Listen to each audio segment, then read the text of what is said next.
Some losses don't break you all at once. They work on you quietly, patiently. The way water gets into stone in winter and freezes there night after night until one morning the whole thing splits open under your hand. That is what losing my son did to me. My name is Wade Holloway. I am 52 years old. I drive a pickup that should have been put out to pasture 2 winters ago, and I live in a 2-bedroom cabin outside Elk River, Idaho, the kind of place people pass through on their way to somewhere they have decided matters more. I used to be an accountant. I used to have a wife named Nora who smelled like cinnamon and laughed too loud in movie theaters.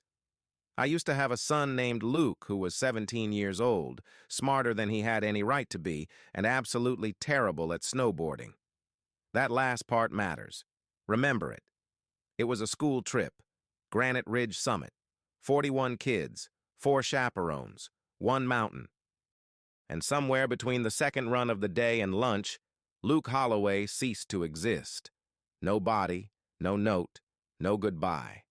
Just a missing snowboard found off the edge of a marked trail, a single glove in the snow, boot prints that stopped where the tree line opened over a ravine, as if the earth itself had swallowed him and sealed up after, and a resort staff that moved from sympathetic to nervous to silent in the space of 3 days. I still remember Travis Kincaid, the snowboard instructor assigned to Luke's group, standing in the resort office with his arms crossed, telling the county sheriff, "I turned around for maybe 90 seconds. He was right there, then he wasn't." 90 seconds. A minute and a half. That was all it took for my son to disappear from the world. The sheriff called it a tragic wilderness incident, said Luke likely slid into an unmarked cut on the North Ridge, said the terrain was dangerous, said they searched as long as conditions allowed, said nature does not always give people back. I said search longer. They didn't. So I searched myself. The first year I did almost nothing else. I hired 2 private investigators, fired one when I realized he was billing me to drink whiskey in motel rooms and think, fired the other when I understood he was just agreeing with whatever theory I had that day and charging hourly for the privilege. I spent my savings, then Nora's life insurance, then money I borrowed from Callum Reese, who lived on the next property over and never once asked me when I planned to pay him back. That is the definition of a real friend, if you want one. He used to bring me soup I had not requested and leave it on the porch like some gruff woodland spirit of practical concern. Sometimes he'd sit beside me on the steps and not say a word for an hour. One evening, I finally looked over at him and said, "You know you don't have to keep doing this." He shrugged and said, "I know." That man saved my life at least 6 times without either of us ever acknowledging it directly. But even Callum couldn't save me from what the 4th year had turned me into. By then, the leads had thinned into nonsense. The Facebook group I'd started, Bring Luke Holloway Home, had gone mostly quiet. The local reporters who had found my grief interesting for a season had moved on to fresher tragedies, and I was sitting in that cabin surrounded by maps, printouts, stale coffee, highlighted timelines, and 4 years of dead-end theories, looking like a man who had mistaken obsession for hope and then forgotten the difference. I wasn't well. I knew that. I just didn't care. It was a Thursday in February when Adrian showed up. I remember because I was arguing with my truck. The engine had stalled in my own driveway for the 3rd time that week, and I was standing there in 6 inches of snow in my house slippers with the hood up, staring at the engine like I had any idea what I was seeing, saying things to it that would have embarrassed my mother. That was when I heard tires crunching up the gravel. A car climbed the drive behind me, slow and careful, the kind of slow that says whoever is inside has been rehearsing this arrival in their head for a long time. I didn't turn around immediately because I assumed it was Callum with another casserole I didn't want, but would absolutely eat. So I just called over my shoulder, "If that's food, leave it on the porch. If it's bad news, drive back the way you came." Then I heard footsteps in the snow, and a voice I had not heard in 12 years said, "Still threatening machinery when it lets you down, I see." I turned around so fast I hit my head on the hood. Adrian Holloway, my younger brother. standing in my driveway in a charcoal overcoat beside a black Audi that had no business being on a road like mine. I had not spoken to him since Nora's funeral. At that funeral, we had said things to each other that do not unsay themselves easily. He looked older. Of course he did. But he also looked like money, which he had always been better at than me. Good coat, expensive shoes, haircut by someone who charged more than my first apartment had cost in rent. He looked like a man who had learned how to move through rooms where everyone had power and nobody admitted it out loud. He also looked like a man who had practiced this moment and still didn't trust it to go well. Smart man. I pulled my head out from under the hood, straightened up and stared at him for a full 10 seconds while snow drifted between us like the universe had decided this needed atmosphere. Finally, I said, "You've got some nerve," and he said, "I know. 12 years, Adrian. I know. You didn't call. Not once. I know." Then he said the thing that stopped every angry word I had been preparing. "Wade, get in the car. I know where Luke is." The world did not stop. That's the part nobody tells you. When the moment you have begged for every day for 4 years finally arrives, the earth does not pause out of respect. The sky does not split. The wind does not still. A raven still called from somewhere in the pines. My truck engine kept ticking as it cooled. Snow kept falling. But I stopped. Every molecule in my body just stopped. I looked at my brother's face. Adrian Holloway was many things. Ambitious, contained, occasionally impossible. But he was not a liar. That had always been the one thing I grudgingly trusted about him. The man would evade, delay, withhold, redirect. But he would not lie outright. He was not lying now. I could see it in the way he was standing. Not like a man bringing good news. Like a man carrying something heavy and unpleasant a very long way. I took one breath, then another. Then I looked down at my slippers, looked back at him, and said, "Give me 2 minutes to put on real shoes." He almost smiled. Almost.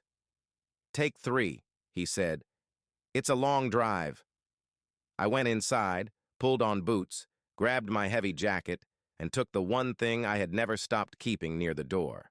A photograph of Luke at 17, grinning at the camera in a ridiculous bright blue helmet Nora had bought because she said it would make him easy to spot on the mountain.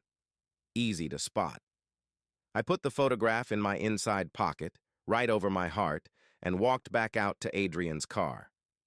Whatever he knew, wherever this road was going, I had been waiting 4 years for it. Or so I thought. There is a special kind of silence that settles between brothers who have not spoken in 12 years. It isn't peaceful. It isn't thoughtful. It is the kind of silence that has furniture in it. Old arguments, old resentments, unfinished apologies. Things said at gravesides and hospital hallways and never repaired. It fills a car the way smoke fills a room, gradually and completely, until breathing inside it becomes a conscious act. Adrian drove. I sat. For the first 20 minutes, neither of us spoke. I watched Idaho slide past the window, bare aspens, frozen ditches, old barns leaning into weather, and thought about all the versions of this reunion I had imagined over the years. Every cold speech, every accusation, every sentence beginning with "Where were you?" and ending with "When I needed you most." None of those rehearsals had begun with "I know where Luke is," so I threw out the script. Finally, without looking at him, I said, "How long have you known?" His hands shifted slightly on the wheel. 8 months. I turned so fast the seatbelt locked. 8 months? He kept his eyes on the road. "I needed to verify everything before I came to you. You've known my son was alive for 8 months, and you're telling me now?" He exhaled slowly. "What I found at first wasn't clean. It wasn't even coherent. If I had come to you with half a story, you would have gone after the first weak spot you saw and gotten Luke killed." That word landed in the car like a cinder block. Killed. I sat back. My mouth had gone dry. Start at the beginning, I said. And don't skip anything. Adrian worked in federal contract compliance. That was the clean version. The real version was that he spent 12 years following money through the kinds of organizations most people never hear about and were not meant to. He was very good at it. The sort of good that made powerful people want him close and far away at the same time. 8 months earlier, he had been assigned to audit a contractor called Blackstone Meridian. On paper, Blackstone Meridian managed wilderness training environments for government-adjacent programs, remote sites, survival conditioning, environmental logistics. Everything about the company's public description was deliberately vague. "You've never heard of them," Adrian said. It wasn't a question. Should I have? No, that's the point. He had started pulling financials. Something didn't line up. Blackstone Meridian had 3 registered training facilities in mountainous regions, all under procurement codes that pointed nowhere public, nowhere straightforward, nowhere anyone outside the right circles was supposed to follow. One of those facilities sat 14 miles northeast of Granite Ridge summit. Something cold moved through me that had nothing to do with the weather. Keep going. Adrian had started digging carefully, the way you dig when you think the ground may be wired. What he found under layers of shell entities, subcontractor fronts, and classified budget language was a program called Helios.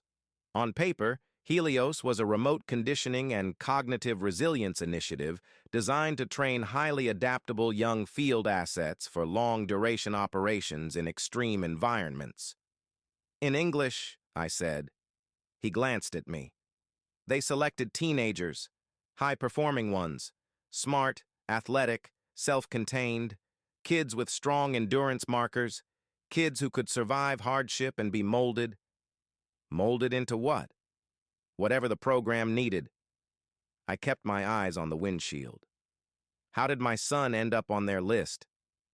Adrian's answer came quickly because he had obviously rehearsed it. Public records, school data, competition rosters, standardized testing, outdoor skills certifications. Luke's profile lit up every filter they would have used. Luke had been in honors classes. Luke had been captain of the debate team. Luke had run trail races in the summers. Luke had been terrible at snowboarding and fearless anyway. They picked him before the trip, I said. Yes. Months before? At least. I pressed my hand flat to the dashboard because I needed something solid. He's alive. It didn't come out as a question. I needed to say it like a fact, or I would come apart. Adrian looked at me. He's alive. There are only 4 times in my life I have cried in front of another person. When Nora told me she was pregnant with Luke, when my mother died, when we buried Nora, and once in a parking lot outside a gas station in my 3rd year of searching, when I finally let myself imagine, for about 30 terrifying minutes, that maybe my son had died on that mountain, and I had simply refused to catch up with reality. I did not cry in Adrian's car, but I turned my face toward the window for at least a mile before I trusted my voice. Where is he? Montana, Adrian said. Far north, near the Canadian border. Remote property listed as a climate research station. I waited. He kept going. There's a contact inside, a psychologist named Celia Hart. She was brought in to monitor what they call adaptation. He said the last word like it tasted wrong. She reached out to me 3 months ago. She says Luke never adapted the way they wanted. He never accepted the identity shift, never stopped asking about home. They've isolated him repeatedly, intensified conditioning, restricted contact. It hasn't worked. Because he's my son, I said. Adrian nodded once. Yes. The pride I felt in that moment almost killed me. What happens to recruits who don't adapt? He said nothing. I turned to him. What happens? His jaw tightened. They don't keep liabilities. I stared at him. He added, Celia says he has about 6 weeks before they reclassify him. Reclassify. It was a very clean word.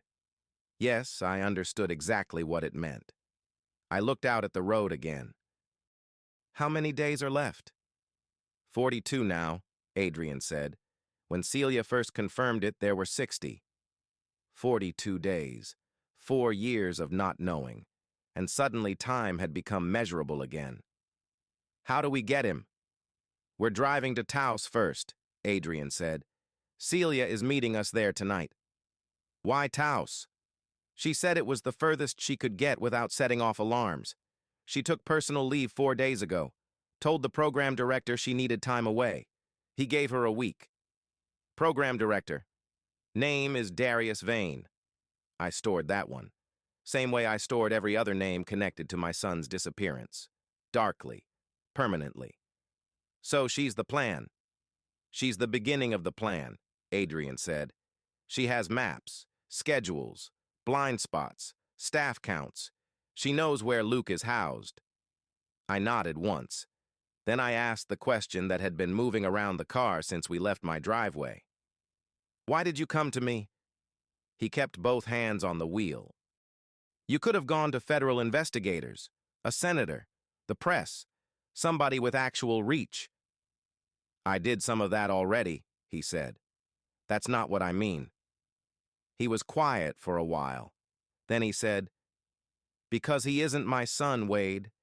He's my nephew. This was never my fight to finish alone. I waited. He glanced at me once, briefly. And because I've spent too much of my life being the man who stays out of difficult things, I'm done being that man. I said nothing. Neither did he. But somewhere between Elk River and Taos, 12 years of silence quietly folded itself up and moved to the back seat. We had 42 days. We had a woman on the inside. We had my brother, who had finally shown up. And we had Luke, still asking about home. He was waiting for me, and I was coming.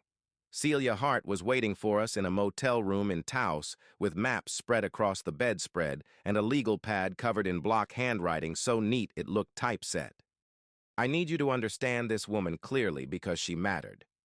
I had expected someone nervous, someone morally shaken, someone whispering through guilt. Celia Hart did none of those things. She was composed, precise. Mid-40s maybe. Brown hair pulled back.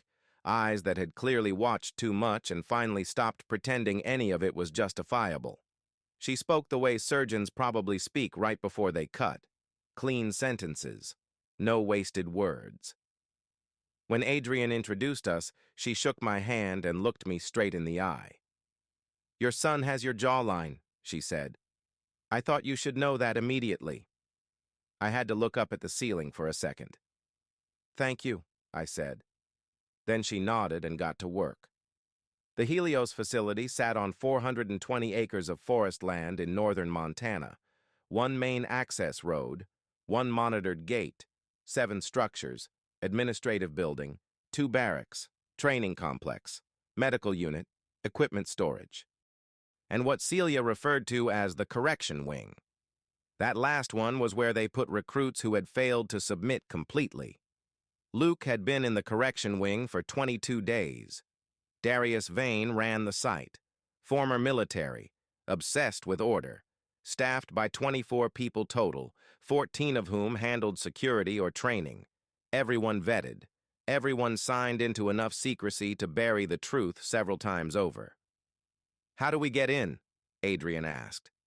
Celia pointed to a line on the eastern edge of the property map. We don't go through the front. The east perimeter has a maintenance corridor along the utility fence. It's checked every 48 hours. Last inspection was yesterday morning. We have about 36 hours before anyone walks that line again. She traced the map. The correction wing is here. East wall, ground floor. Luke is in the 3rd room off the service corridor. There's an exterior ventilation panel. Not alarmed. They never thought anyone would come in through it, I said. They never worry about people coming in, Celia said. Only people getting out. Their first mistake. One of many. We left Taos before dawn. Adrian drove. Celia navigated.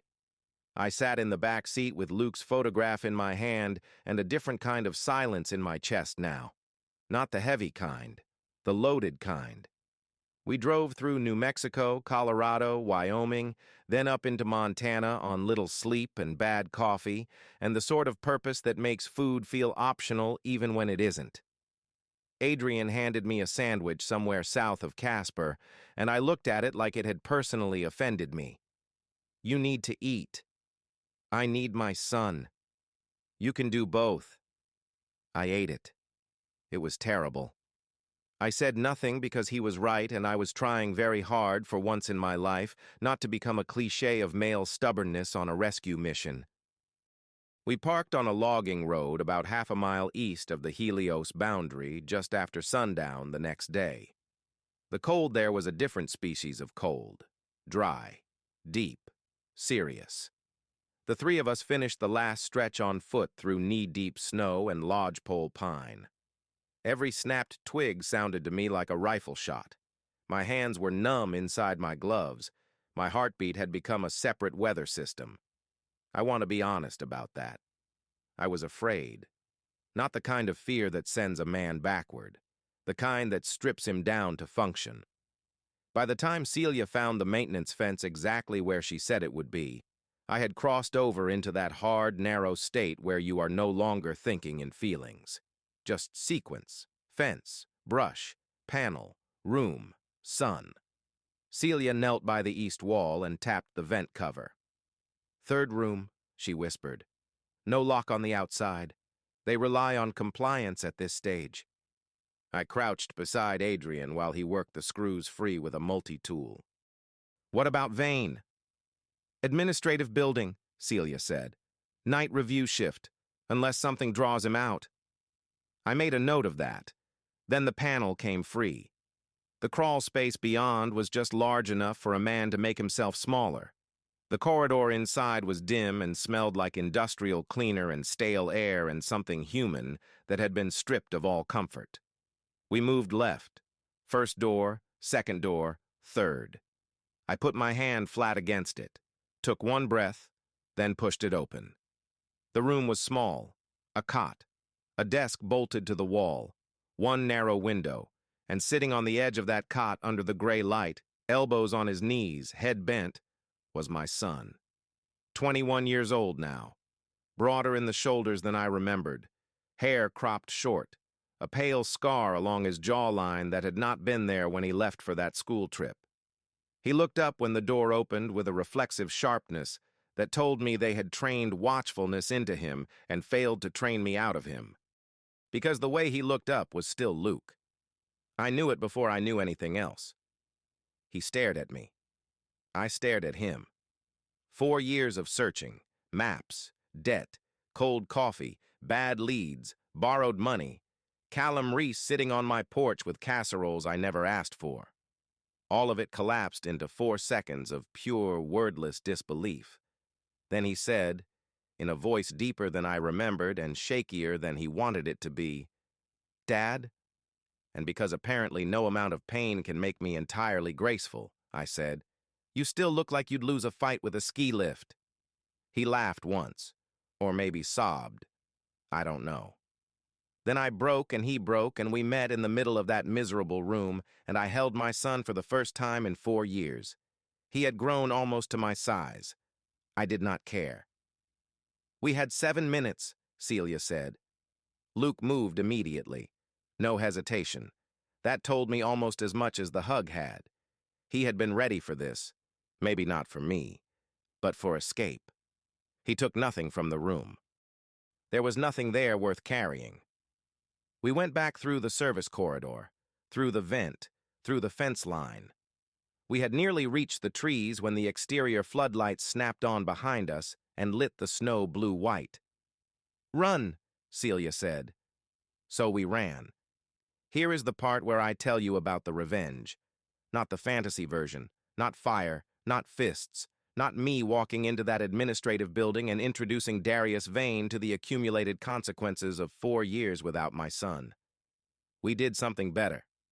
Celia Hart had not spent 3 months feeding Adrian information just to help one father rescue one son.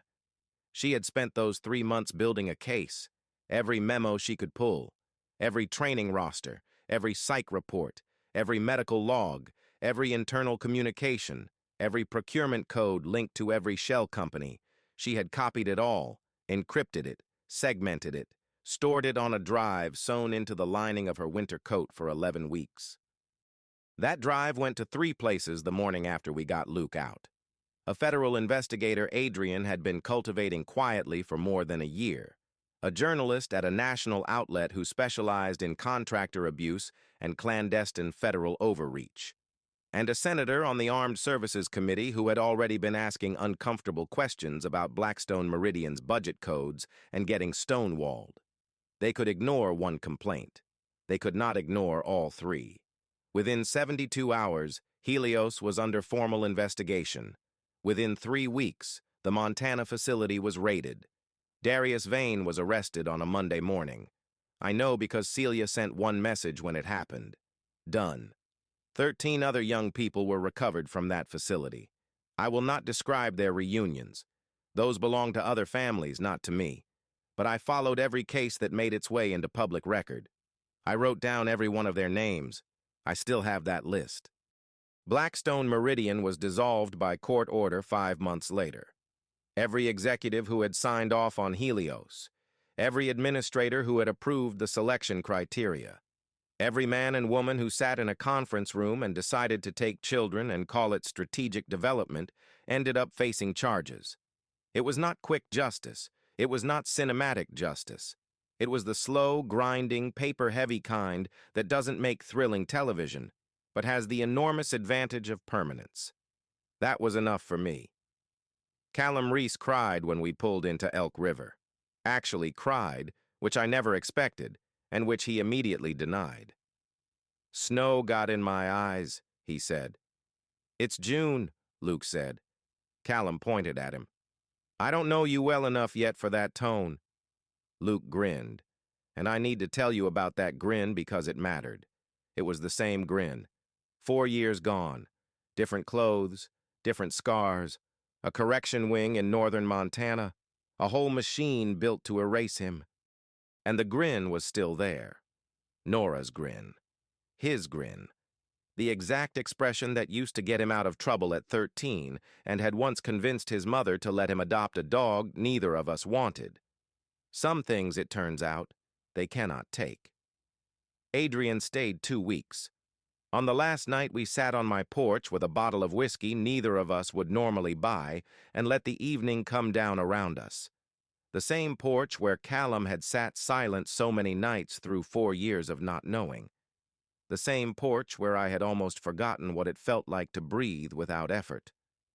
After a long stretch of silence, Adrian said, "I should have come sooner. After Nora. After Luke. After all of it." I looked at my brother. The man had audited his way into a conspiracy, driven an Audi up my gravel road after 12 years, cut a vent panel off a correction wing in northern Montana, helped hand me back my son. "You came when it counted," I said. "That isn't nothing." He looked out into the trees. "No," he said quietly. "I suppose it isn't."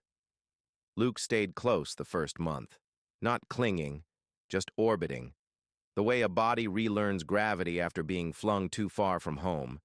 He slept badly, hated locked doors, ate like a person making up for several years of distrust in food, knew how to field strip a radio and disappear into trees in under 30 seconds, which I did not love as a skill set, but understood as evidence of survival. Some days he talked, some days he didn't. I never pushed too hard. There is a particular arrogance in demanding someone tell you their pain on your schedule. I had no interest in that. But little pieces came out. They changed his name 3 weeks after they took him, told him his father had stopped looking, told him the mountain had closed the file, used reward and isolation and sleep disruption and endless language about purpose, tried to convince him he had been chosen, tried to convince him that resistance was childish attachment. He said the thing that kept him alive was simple. He's still looking. That's what he told himself. When it got bad, when they moved him, when they took privileges, when they put him in the correction wing. He's still looking. The first time he said that out loud to me, I had to go outside and pretend I needed to check the truck. The truck didn't need checking. I did. A week later, we were standing together in the driveway with the hood up. Him actually understanding what he was looking at under there now. Apparently, wilderness conditioning has transferable skills. Me handing him tools and pretending I fully followed his explanation of the fuel delivery problem. At one point, he looked over at me and said, "You really spent everything, didn't you? Looking for me?" Every last cent, I thought. Every dollar of savings. Nora's insurance. The retirement I had quietly been building. Callum's loans. Everything. "Every last cent," I said. He was quiet a moment. "I knew you would." I turned to look at him. The whole time I was there, whenever it got bad, that's what I held on to. I kept thinking, he's not done. There is no version of the world where my father stops.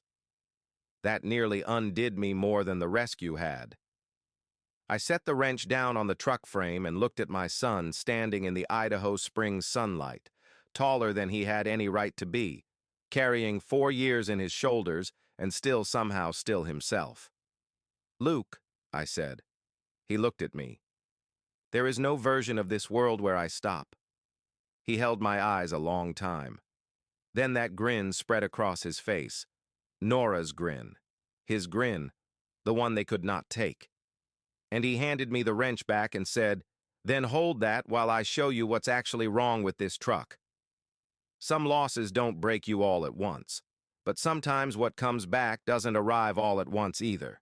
Sometimes it returns the way light does in late winter. Slowly, carefully, piece by piece, until one morning you reach for something solid and it is there, and your hand does not go through it.